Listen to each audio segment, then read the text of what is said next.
The NBA has moved into franchising for League of Legends. Now this means some important things, basically.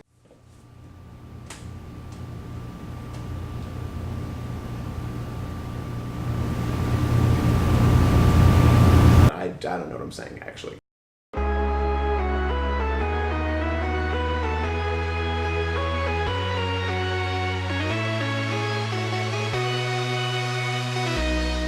Basically, franchising has come to the NALCS, and it happened this last November. And so the whole league was shaken to its very core. And so all these interesting things were basically happening. We had roster changes, and we had new orgs getting inducted into it, and old orgs getting kicked out, and we had a lot of big money coming into the LCS, which is important because what a lot of big money means is we're going to get a lot better content, right? Yes. Wrong. You're dead wrong. Although some of the teams did have very good content because they have these big names behind them, which means they have the big money to funnel through and make all this content. Some other teams didn't necessarily prove those standards that we expected from them. Right, so our expectations were very high since these were big orgs such as the Rockets, Cleveland Cavaliers, Golden State Warriors. They're very successful NBA teams, and they have a good market share, right? So we thought they'd come in with all this money and we would get new exciting teams, right? And so here is basically our list of what these teams did right and what these teams did wrong, because we had high expectations since they kicked out Immortals, and Immortals had a good fan base. These new teams coming in had better bring something to the table, something new and exciting, or else it'll just be an old team with it, or a new team with whatever. Old team with a new face, basically. Yeah. Like the same old, same old. 100 Thieves came out firing on all cylinders. It's headed by Nadeshot, and he was a proficient CSGO player, so he kind of knew what he wanted for this team in terms of branding and content, and they were just pumping out things like left and right, all the fans, just gaining traction with their fans. It was very important for the 100 Thieves to do so because you really have to be aggressive once you come in to steal fans of other teams, because these teams have been around for so long, for the last 4 years, and it's hard for fans to leave one team to go to another. Especially if it's a new team, just a brand spanking new team. But I thought that they did a good job on their content, the fact that they were pushing out content. I liked their first video where they gave the reason behind the 100 Thieves name. It was really cool. It was about basically that whole hustle and how you have to steal your way to the top. I thought it was really interesting, and they've definitely related it back throughout their episodes. So very cool. That brings us to our next team, which was Clutch Gaming, which was by the Houston Rockets. Now, we are big fans of Clutch Gaming. Clutch. Wait, we gotta make sure that the logos. Oh! Boom. Clutch. Shout out to Clutch Gaming if you want to sponsor some of our content. We're here. Hey!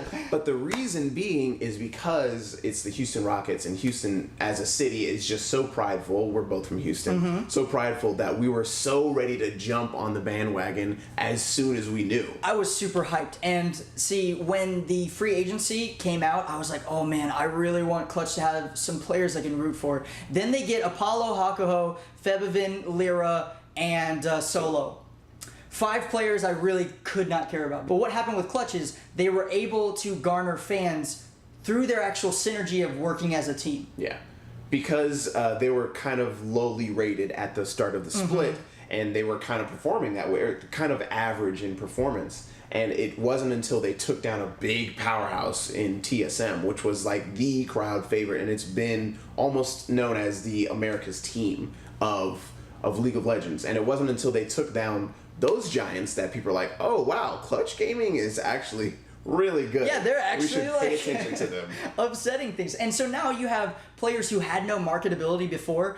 You get a little glimpse inside what's going on. Like Hakuho, you got Haku God, okay? And then like Hakuho. Haku no, Haku yes. Haku yes and Haku no. You have Febivin making the craziest Zero plays. You have Solo being like a rock on his Ornn. He had his GP early on, and he's probably the most personable one of Clutch, because you got the famous video of like when he died top lane or whatever, and he's just like So you got a lot of good and lovable stuff going on. However, the content wasn't really there so much for Clutch. It was kind of known that the players were shy, and so they weren't necessarily comfortable with being on camera. But even so, they still had some content. They had the player profiles of Febvin and Hakuho. So you got just a little glimpse into their lives. Right. But it still wasn't as big and broad as 100 Thieves. Yeah, because 100 Thieves was pumping out so much.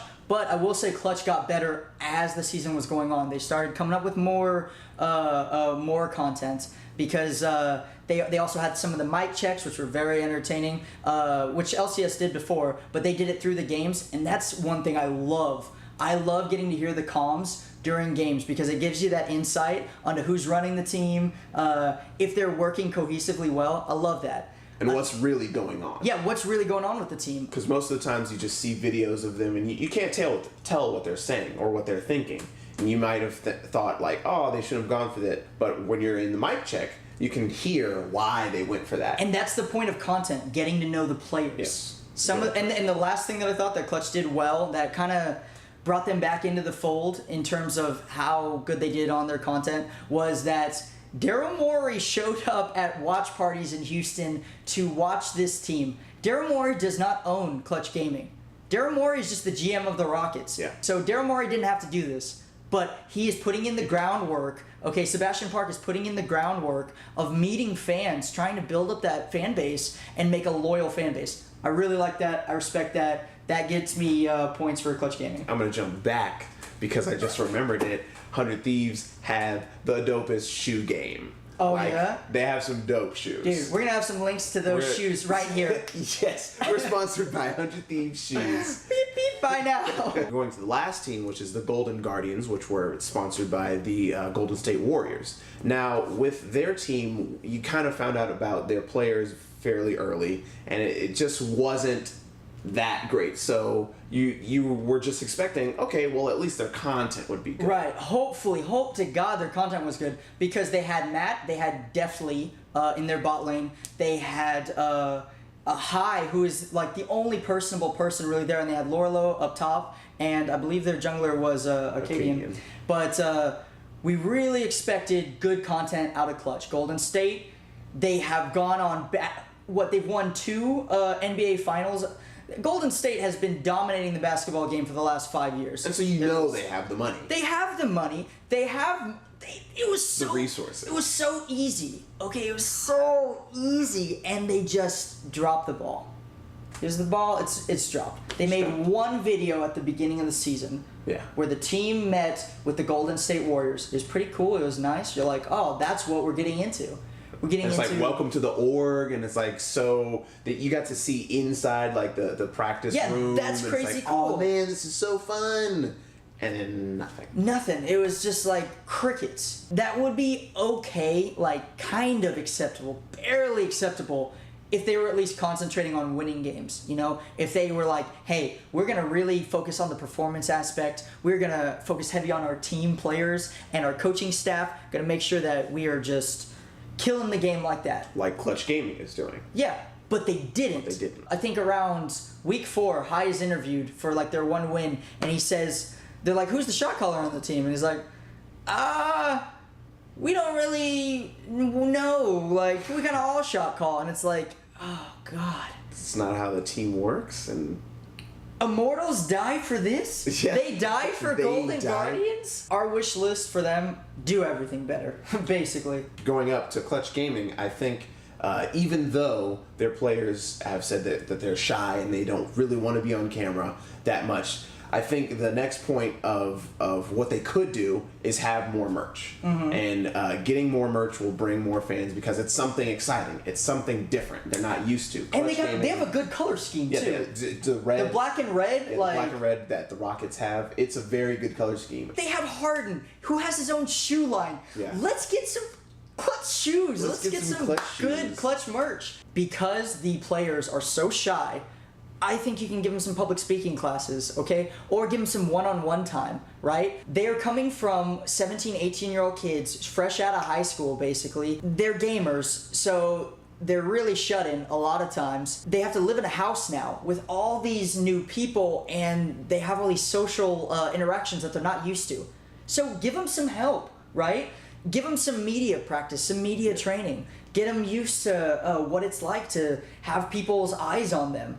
And then obviously once that comes, then you can say, hey, would you like to do some more content creation? Can we do an episode focused on you? Can we see a behind the scenes of the house maybe? Can we see an activity where the team goes out and has fun? Maybe they play paintball or something stupid. That is what I would like to see for Clutch in order to improve their game. Now, on to 100 Thieves. 100. I think they are doing an excellent job. I don't think they should change anything.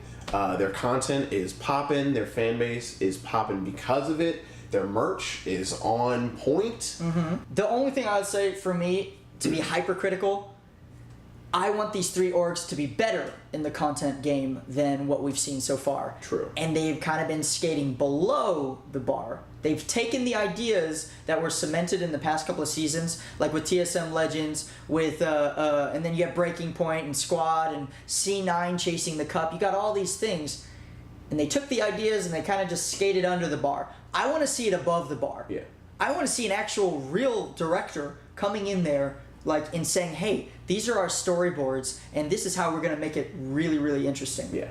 That would be crazy good, because a lot of their 100 Thieves' content, it didn't flow well from episode to episode.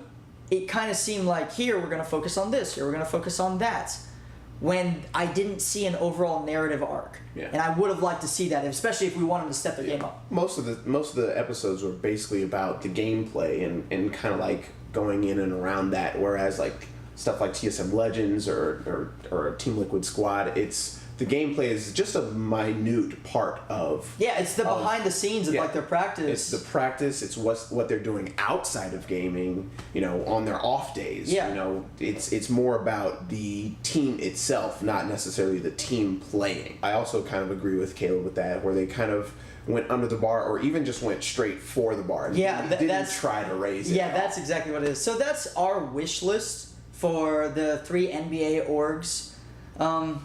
So yeah, let us know what you guys think. What y'all would like to see from 100 Thieves, Clutch, and Golden Guardians. If it was important that these NBA organizations came into the league when they did. Or if you think it's unimportant, say that as well. All right, thanks, guys. Hopefully we get out some more content in the future. Make sure to smash that like button. If this video gets 50,000 likes, we'll be giving away a car to everyone who watches. Everybody who watches. And it's gonna be one of those little bitty... Don't tell them we're buying Hot Wheels, alright? Hot Wheels are actually expensive, so no Hot Wheels. It's the knockoff brand of Hot Wheels. Matchbox. Alright, thanks everybody. Bye. Peace.